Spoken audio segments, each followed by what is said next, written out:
Alright guys, today I'm going to be talking about the Sega Genesis. Now, back in the day when this was out, I was not a Sega kid. I was a Nintendo kid.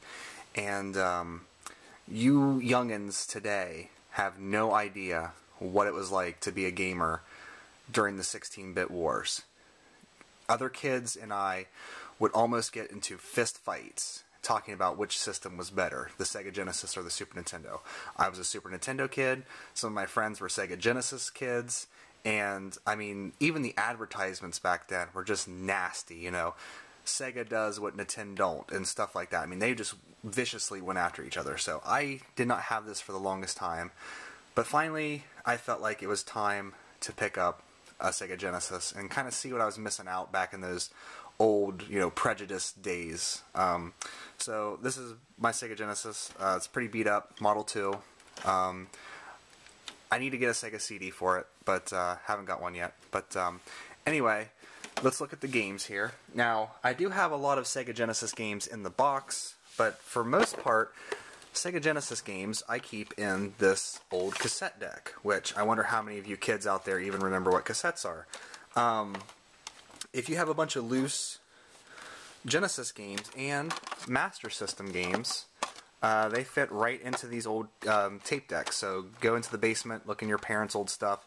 They probably have some of these. So the ones I have boxes for, I'll show you the boxes with them, but mostly these are loose because, I don't know, for some reason I like cartridges loose. I don't know why, but Genesis games, you can find them pretty easy in the boxes because the boxes stand up to the test of time. So first off, we're going to start here with Disney's Aladdin, which I do have the box for. These old Disney games are actually really good on the Genesis. They did a really good job. They're mostly platformers, and they're a lot of fun, actually. I'm quite surprised with how fun Aladdin actually is. And then I have the Sega Genesis version of Batman Returns. Ah, that glare. My lighting issues, guys. Still a very good beat-em-up. And I got this one first, but I want to get the Super Nintendo version too, because Batman Returns is my favorite Batman of the old Batman movies. You know, the Dark Knight kind of trumps everything, but next we have Brutal Paws of Fury. I should probably zoom in a little bit. Let me get that there for you guys. Yes, there we go. Now you guys can see that wonderful art. Wonderful art! Terrible fighting game. I picked this up for $1, just kind of as a joke. And then we have another great Disney game. We have Castle of Illusion, starring Mickey Mouse. A fantastic platformer. And then we got Castlevania Bloodlines, which is one of the best Castlevanias out there. This is an extremely beat-up copy, but I found it for really cheap, so I don't know if I find a better copy somewhere for a good price, I might pick another copy up. But that's kind of how these Genesis games run. You know, they're usually pretty beat up. And then we've got Earthworm Jim, of course with the case. Fantastic old school platformer. Very weird back in the day. A very, well, I don't know if you can pick that up on there, Fire Shark. A very underrated shooter on the Genesis. I don't know if it gets as much action as it really should, but it's a lot of fun. You guys should get it. And then, this is a weird one. I picked this up thinking it was a shooter, but it's Galaxy Force 2. It's more like a Star Fox game, but without the flashy graphics of Star Fox. It's all pixel graphics and stuff. I need to play it more. I really just kind of gave it a quick glance and didn't really like it as much, but I need to give it another shot, see if I really like it or not. And then, oh god, I used to remember how to say this. Gaia Ares or something like that. Really difficult shooter on the Genesis, and I wish I could remember how to say it, but god, this will kick your ass. And this Renovation, I don't know if they were a real company. I mean, I don't know if they were just a publisher, or if they were actually a developer. I don't think they were a developer. I think they just published games, but they published a lot of great games on the Genesis. A lot of great games. And then we got Ghouls and Ghosts here. This is probably one of the best ports, other than like maybe the PC Engine port. Fantastic graphics, difficult as hell. These old games are really difficult. And then I got this because I remember playing the Super Nintendo version, which back in the day when they released these licensed games, like each version for each system was a different thing. Like this is a fighting game, but the one that was on the Super Nintendo was like a Final Fight beat 'em up type game. So I got this thinking it was gonna be the beat 'em up, and it's a fighting game, and it's not that great of a fighting game, but it's Mighty Morphin Power Rangers, so I had to get it to relive my youth.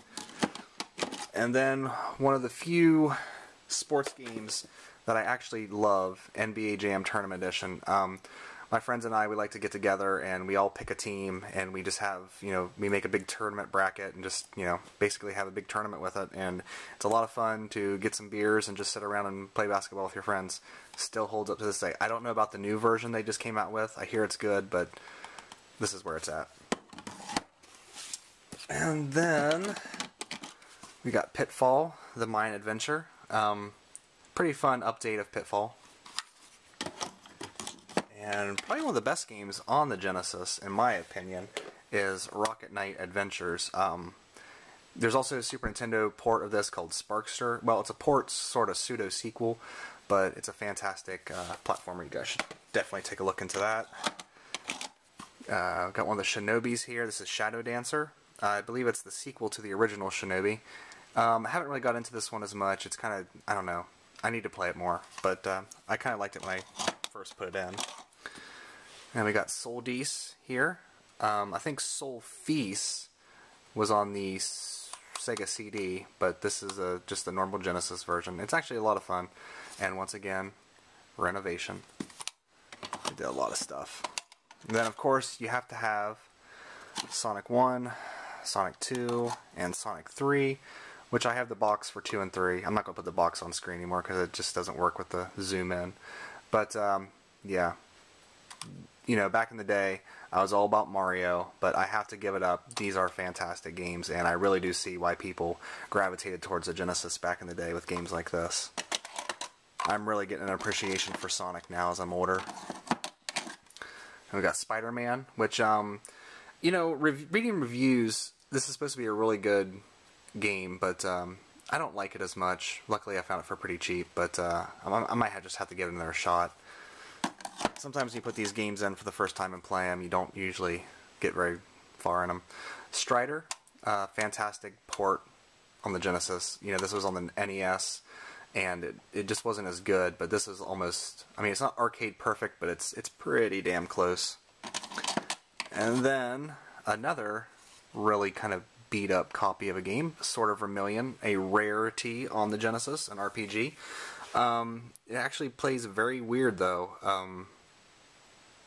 Is it like, if I remember correctly, it's like you're in first person during most of the exploration, and then like it goes into a side view for like battles and stuff.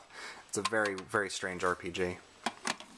And then here's another kind of a weird one, Target Earth. I do have the box for this. It's kind of a side-scrolling shmup in a way. You're this, well here, let's get the art here. You're this big robot guy and you're just running around shooting things. It's a lot of fun, but, I don't know, it's kind of hard. A lot of these old games are really hard. And then here's a game I wish I did have the box for, but I don't, but it's TMNT, the Hyperzone Heist. I love Turtles. They're, my favorite comic from back in the day, and my favorite cartoon from back in the day. Well, no, Ghostbusters is my favorite cartoon back in the day. But, I've made it a point, I'm going to try to get every Turtles game that's been released in the old systems.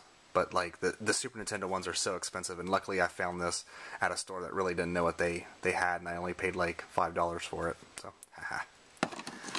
And then, we got Thunder Force 2, Thunder Force 3, and Lightning Force, which is Thunder Force 4. Fantastic. Well, this one isn't as fantastic. These two are really fantastic, horizontal shooters, whereas this is like an overhead shooter until you get to a certain point, then it's a horizontal shooter, and then it goes back to being overhead. It's kind of weird, but 3 and 4, especially 4, are quite amazing. And actually, this had a Super Nintendo port called Thunder Spirits, which you can see in my Super Nintendo collection. And then we got Truxton, which if anyone watches Classic Game Room, they'll know Mark's love for Truxton.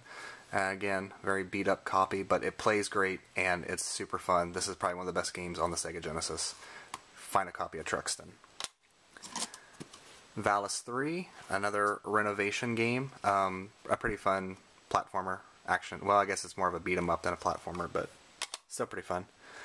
And then this is one of my new loves, Wonder Boy and Monster World. Now that I have a Master System, I'm going to have to go back and get all the Wonder Boy games for the Master System. But this is a fantastic side-scrolling action RPG. A lot of character in this, and really, really good. And then, oh yes, it wouldn't be an old-school system without a copy of Ys 3. Not my favorite Ys, but it's definitely up there. I really do appreciate Ys 3. It gets kind of a lot of flack. Another renovation game, by the way. It gets a lot of flack for, you know, not being as good as the overhead Ys 3, but I do like the side-scrolling perspective.